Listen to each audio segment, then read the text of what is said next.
محمد طاہر القادری 19 فروری 1951 عیسوی کو جنگ میں پیدا ہوئے۔ آپ تحریک منہاج القرآن کے بانی رہنما ہیں جو 1980 سے قرآن و سنت کے افکار کے ذریعے فروغ علم و شعور، اصلاح احوال امت اور ترویج و اقامت دین کے لیے مصروف عمل ہے۔ آپ منہاج ویلفیئر فاؤنڈیشن، عوامی تعلیمی منصوبہ اور منہاج یونیورسٹی کے بانی ہیں۔ آپ شیخ سید طاہر علاؤالدین قادری گیلانی کے مرید ہیں جو سلسلہ نسب میں شیخ سید عبدالقادر جیلانی کی 17ویں اور نبی کریم صلی اللہ علیہ وآلہ وسلم کی 28ویں پشت سے ہیں۔ انہیں 1994 عیسوی میں 130 سال کی عمر پانے والے چکوال کے معروف بزرگ سید رسول شاہ خاکی نے پہلی بار اور بعد ازاں 2004 میں عرب علماء کی طرف سے شیخ الاسلام کا خطاب دیا گیا۔ ڈاکٹر محمد طاہر القادری جنگ کے ایک معروف عالم دین ڈاکٹر فرید الدین قادری کے بیٹے ہیں۔ ان کے اباء و اجداد سیال خاندان سے تھے جو تحصیل و ضلع جنگ کے چنیوٹ روڈ پر واقع گاؤں کھیوا کے نواب تھے۔ ان میں سے 2 بھائیوں نے اپنی جائیداد تیسرے بھائی کے سپرد کر کے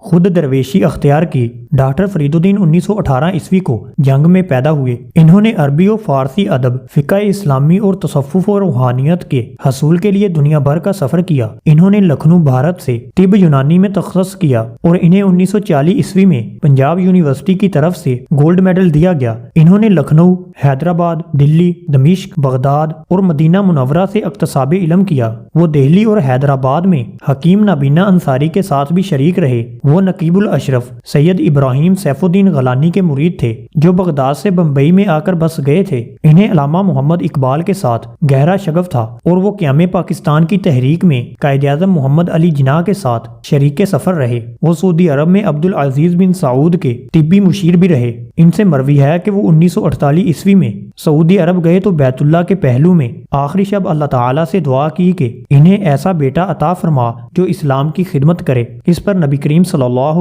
علیہ وآلہ وسلم نے انہیں خواب میں طاہر کی ولادت کی خوشخبری دی تھی۔ ڈاکٹر فرید الدین نے 2 نومبر 1974 عیسوی کو جنگ میں 56 سال کی عمر میں انتقال کیا۔ ڈاکٹر محمد طاہر القادری اوائل عمر ہی سے انقلابی رجحانات کے حامل تھے۔ ان کے والد چاہتے تھے کہ ان کا یہ ہونہار بیٹا نہ صرف روایتی مذہبی علوم میں ماہر ہو بلکہ جدید علوم و فنون میں بھی طاق ہو، لہٰذا انہوں نے بیٹے طاہر کے لیے بیک وقت دینی و دنیاوی دونوں طرح کی تعلیم کا اہتمام کیا۔ ڈاکٹر طاہر القادری نے اپنی جدوجہد کا آغاز 1976 عیسوی میں جنگ کی سطح پر نوجوانوں کی تنظیم محاذ حریت قائم کر کے کیا، جسے بعد ازاں 1980 عیسوی میں لاہور سے تحریک منہاج القرآن کے نئے نام کے ساتھ بدل دیا گیا۔ اس دوران میں ڈاکٹر صاحب نے تصنیف و تالیف اور درس قرآن کا سلسلہ جاری رکھا جس کے ذریعے ان کے افکار پورے ملک اور پھر رفتہ رفتہ دوسرے ممالک میں بھی عام ہوتے گئے۔ اسی دوران میں وہ پنجاب یونیورسٹی لاہور میں اسلامک لا پر لیکچر دیتے رہے۔ پھر وہ فیڈرل منسٹری آف ایجوکیشن کے ارکان بنے۔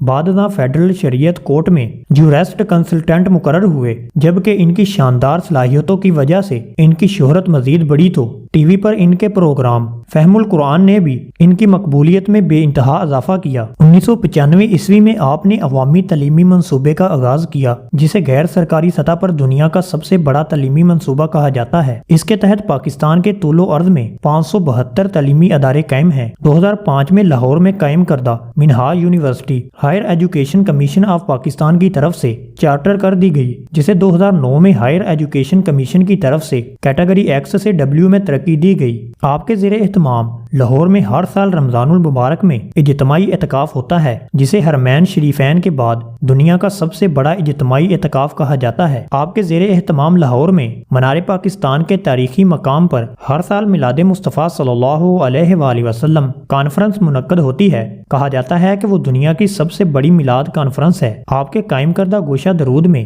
لوگ سارا سال دن رات نبی کریم صلی اللہ علیہ وآلہ وسلم پر درود بھیجتے ہیں۔ کہا جاتا ہے کہ روئے زمین پر یہ ایسی واحد جگہ ہے جسے تاریخ میں پہلی بار ڈاکٹر طاہر القادری نے قائم کیا۔ آپ کی قائم کردہ تحریک منہاج القرآن کی دنیا بھر میں شاخیں ہیں جو تارکین وطن کی نئی نسل کو اسلام پر کاربند رکھنے میں اپنا کردار ادا کر رہی ہے۔ ڈاکٹر محمد طاہر القادری ایک سنی اسکالر ہیں مگر وہ مسلک اہل سنت کو کسی شخصیت یا علاقے سے منسوب کرنے کو مذموم سمجھتے ہیں، اس لیے وہ خود کو بریلوی اور دیوبندی عنوانات سے آزاد فقط اہل سنت مسلمان قرار دیتے ہیں۔ ان کے مطابق اہل سنت کوئی فرقہ نہیں بلکہ مسلمانوں کی اکثریتی جماعت یعنی سواد اعظم کا نام ہے جو سنت رسول صلی اللہ علیہ وآلہ وسلم اور طریقہ صحابہ اکرام کی اتباع کرنے والی ہو، جبکہ فرقے وہ ہیں جو مختلف ادوار میں اس اکثریتی جماعت سے اختلاف کر کے الگ ہوتے گئے۔ ان کے مطابق اپنا عقیدہ چھوڑو مت اور دوسروں کا عقیدہ چھیڑو مت کی پالیسی اتحاد امت کے لیے ناگزیر ہے۔ ان کے مطابق اسلامی تصوف کی روح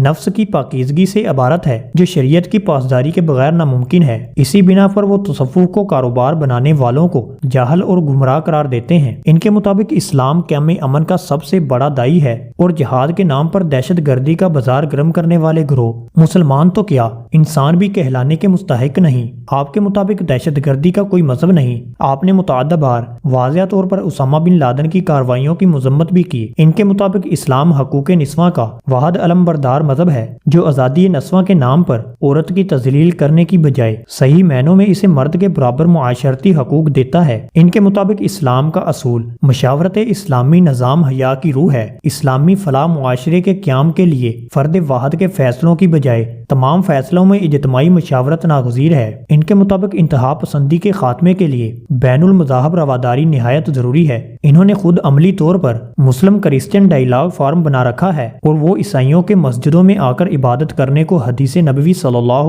علیہ وآلہ وسلم کی بنیاد پر جائز قرار دیتے ہیں۔ ان کے مطابق اسلامی نظام معیشت آج کے دور میں بھی قابل عمل ہے۔ اس سلسلے میں آپ نے بلا سود بینکاری نظام بھی پیش کیا۔ ان کے مطابق اسلام کو آج کے دور میں قابل عمل دین ثابت کرنے کے لیے اسلام کی مذہبی، سماجی اور ثقافتی اقدار کے فروغ کے ساتھ ساتھ سائنسی بنیادوں پر اسلام کی تعبیر کی ضرورت ہے۔ ان کے مطابق سیاست اسلام کا حصہ ہے جسے دین سے جدا نہیں کیا جا سکتا۔ آپ کے کچھ مخالفین آپ کو امت کے لیے فتنہ قرار دیتے ہیں۔ نواز کھرل نے آپ کے خلاف متنازع ترین شخصیت نامی کتاب لکھی، جو کوئی باقاعدہ تصنیف نہیں ہے بلکہ ان کے مخالفین کی تحریروں کا مجموعہ ہے۔ کچھ علماء اکرام موسیقی کو جائز قرار دینے پر ان سے ناراضگی کا اظہار کرتے ہیں۔ اتحاد امت کی کوششوں اور شیعہ علماء سے اچھے تعلقات کی بنا پر شیعہ مخالف گروہوں نے ان پر تنقید کی۔ دیوبندی اور شیعہ طبقات کو بالعموم کافر قرار دینے سے انکار، عورت کی نصف دیت کی مخالفت اور دیوبندی بریلوی عنوانات اختیار کرنے کو